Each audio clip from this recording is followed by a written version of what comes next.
نبی کے صحابہ نے حضور کے وصال کے بعد حضرت ابو بکر نے خلافت کی ذمہ داری سنبھالی، دین کو اسی حالت پر باقی رکھا، بغیر چاہا اتار کے، بغیر کسی ہیر پھیر کے، بغیر کسی تبدیلی کے۔ حضرات گرامی وقار، حضرت ابو بکر کے بعد عمر فاروق اعظم کا زمانہ آیا، عمر فاروق اعظم کے بعد عثمان غنی آئے، عثمان غنی کے بعد مولا علی نے خلافت کی ذمہ داری سنبھالی، دین کو اسی حالت پر باقی رکھا۔ مولا علی کے بعد حسن مجتبی نے خلافت کی ذمہ داری سنبھالی، دین کو اسی حالت پر باقی رکھا، بغیر کسی چڑھا اتار کے، بغیر کسی ہیر پھیر کے، بغیر کسی تبدیلی کی۔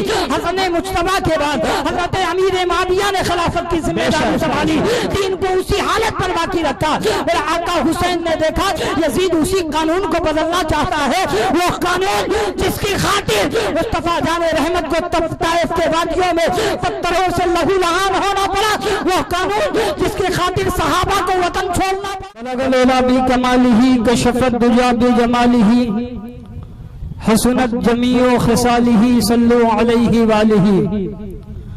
کلمہ توحید ہے تیری شہادت حسین، کلمہ توحید ہے تیری شہادت حسین، تو نہ ہوتا تو نہ رہ جاتی صداقت حسین، اور تیری قربانی نے زندہ کر دیا اسلام کو، تیری قربانی نے زندہ کر دیا اسلام کو، وہ رہے گا تا ابد تیری بدولت حسین، وہ رہے گا تا ابد تیری بدولت حسین، اور حال میرا کچھ بھی ہو میرا عقیدہ ہے یہی، حال میرا کچھ بھی ہو میرا عقیدہ ہے یہی، بخشوائے گی مجھے تیری محبت حسین، بخشوائے گی مجھے تیری محبت حسین۔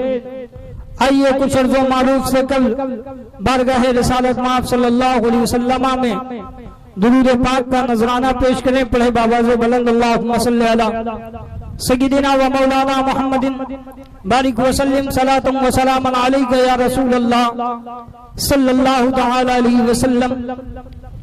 عزیزان ملت اسلامیہ، یہ عرس مقدس کی محفل ہے اور شہید اعظم کانفرنس کے نام سے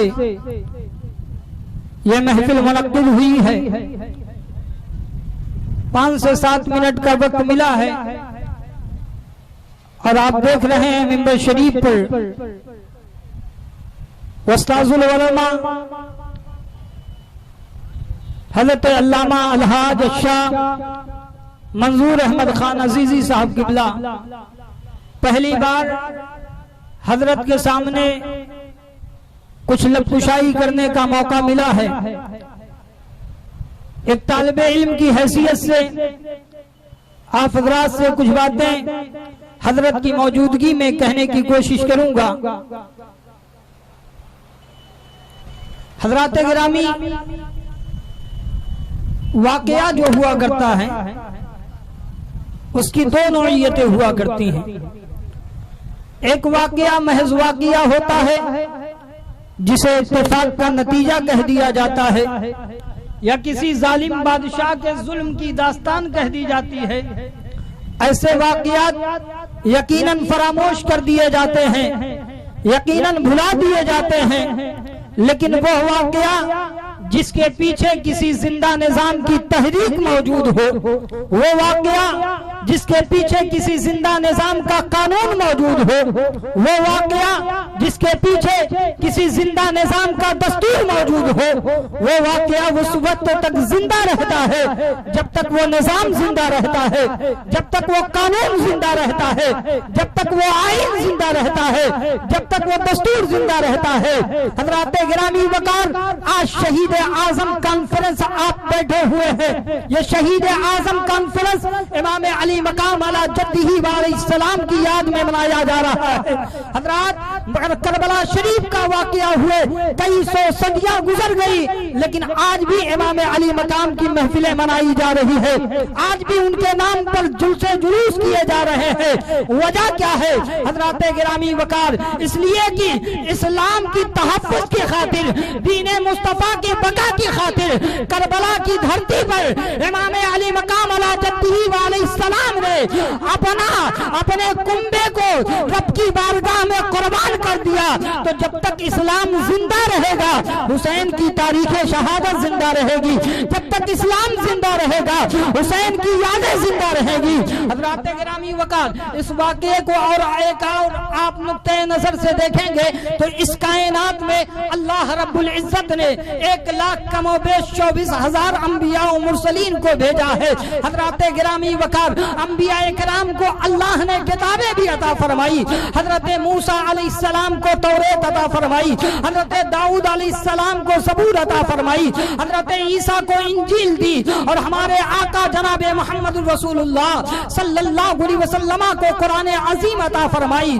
حضرات گرامی وقار لیکن اللہ نے جو کتابیں نازل فرمائی تھی حضرات گرامی وقار، موجودہ زبور آپ اٹھا کر دیکھیں گے، موجودہ انجیل اٹھا کر دیکھیں گے، موجودہ توریت کو اٹھا کر دیکھیں گے تو لوگوں نے ان میں ہیر پھیر کر دیا ہے، چینجنگ کر دیا ہے، تبدیلیاں کر دی گئی ہے.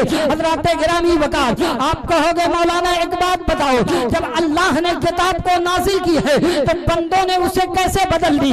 کسی نے طاقت کی بنیاد پر ہیر پھیر کیا، کسی نے نفسانی خواہشات کی بنیاد پر تبدیلیاں کی، کسی نے عہدے کی بنیاد پر ان میں تبدیلیاں کی. حضرات گرامی وقار آپ کہو گے مولانا اللہ نے جب کتاب کو نازل کی ہے تو بندوں نے کیسے اسے بدل دی؟ تو میں کہتا ہوں مشیت الہی کے علم پاک میں یہ بات پہلے سے موجود تھی کہ آدم آخری نبی نہیں ہے، شیش آخری نبی نہیں ہے، ہود آخری نبی نہیں ہے، لوط آخری نبی نہیں ہے، یحییٰ آخری نبی نہیں ہے، زکریا آخری نبی نہیں ہے، موسیٰ کلیم اللہ آخری نبی نہیں ہے، حضرت ابراہیم خلیل اللہ آخری نبی نہیں ہے. المختصر یہ کہ حضرت عیسیٰ روح اللہ آخری نبی نہیں ہے. دنیا والوں کو بدلنے دو، ایک کتاب بدلیں گے دوسری کتاب نازل کر دوں گا، ایک نبی کے بنائے ہوئے قانون کو بدلیں گے دوسرا نبی جلوا کر دوں گا، ایک نبی کے بنائے ہوئے پیغام کو تبدیل کریں گے دوسرا نبی جلوا کر دوں گا، دوسری کتاب نازل کر دوں گا. لیکن اللہ رب العزت نے جب اس خاکدان عالم میں اپنے حبیب سرور کون و مکان تاجدار انبیاء صلی اللہ علیہ وسلم کو مبعوث فرمانے کا فیصلہ لیا تو اللہ نے ساتھ ساتھ یہ بھی اعلان فرما دیا، اے محبوب آج کے بعد نہ آپ کی کتاب بدلی جائے گی نہ آپ کی سیرت بدلی جائے گی. اللہ فرماتا ہے انا نحن نزلنا الذکر و انا لہ لحافظون. اے حبیب ہم نے اس کتاب کو نازل کیا ہے، اس کی حفاظت کا ذمہ ہم نے لیا. سبحان اللہ، بے شک ماشاءاللہ، سبحان اللہ سبحان اللہ. گرامی وقار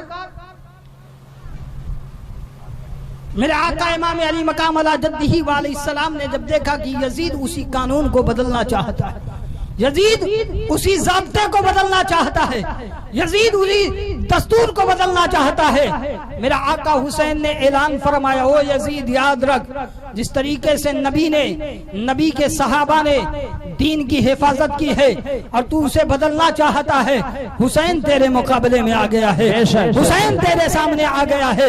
میرا آقا حسین نے دیکھا وہ قانون جس کی خاطر مصطفیٰ جان رحمت صلی اللہ علیہ وسلم کو طائف کے وادیوں میں پتھروں سے لہو لہان ہونا پڑا، وہ قانون جس کی خاطر مصطفیٰ جان رحمت صلی اللہ علیہ وسلم نے پیٹ پر پتھر باندھے. میرے آقا حسین نے دیکھا یزید اسی قانون کو بدلنا چاہتا ہے، اسی میں چینجنگ کرنا چاہتا ہے. میرے آقا حسین نے جب یزید کی زندگی کو دیکھا، یزید شرابی نظر آیا، یزید جگاڑی نظر آیا، یہ یزید معاشرے میں شراب کو عام کرنا چاہتا تھا، یزید معاشرے میں زنا کو عام کرنا چاہتا تھا. میرے آقا حسین نے اعلان فرمایا او یزید یاد رکھ جس قدر نبی کے صحابہ نے حضور کے وصال کے بعد حضرت ابو بکر نے خلافت کی ذمہ داری سنبھالی، دین کو اسی حالت پر باقی رکھا بغیر چاہا اتار کے، بغیر کسی ہیر پھیر کے، بغیر کسی تبدیلی کے.